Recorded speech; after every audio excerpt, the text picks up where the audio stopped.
Hola, bona tarda. Has mostrat el teu suport a diverses plataformes organitzadores de les consultes fetes arreu de Catalunya, assistint als actes i oferint xerrades.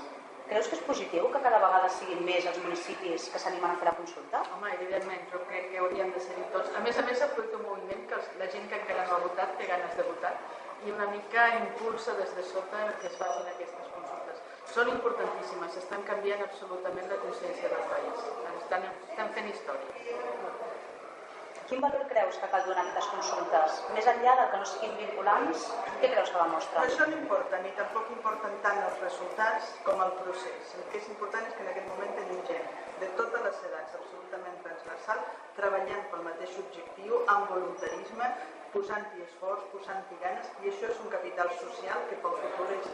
És a dir, la gent que ha fet aquest gest ja no torna enrere, aquesta gent serà independentista tota la vida. Com a persona nascuda fora de Catalunya, fet que segurament et dona una perspectiva diferent, què creus que diuen de la identitat del poble català, aquests moviments sorgits arreu de Catalunya, perquè els catalans puguin votar sí o no a les consultes sobre la independència? Mira, Catalunya és un cas absolutament atípic en el panorama de les nacions sense estat. És la que ha aguantat més la cultura, la que ha patit potser agressions més fortes parlant de la guerra i de la dictadura. Malgrat això, la gent té una voluntat de tirar endavant aquest país i és aquest anhel de continuïtat, aquesta il·lusió del país la que fa que la gent treballi. Però l'argumentació en favor de l'independentisme és tan sòlida que finalment arrepleguem gent de tot arreu.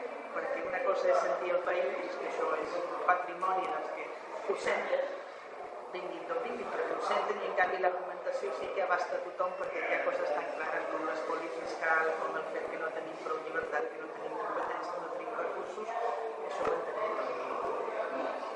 Com encoratjaries els possibles voluntaris de Tarragona perquè s'animin i col·laborin amb la plataforma Tarragona Decideix? Que pensin que estan fent un gest irreversible, que estan construint el futur de llibertat, no només per ells sinó pels que vindran, que la independència és possible, que no només és possible sinó que serà pacífica, democràtica i ràpida, i que si volem una pressió intensa sobre els partits polítics convencionals hem de fer aquest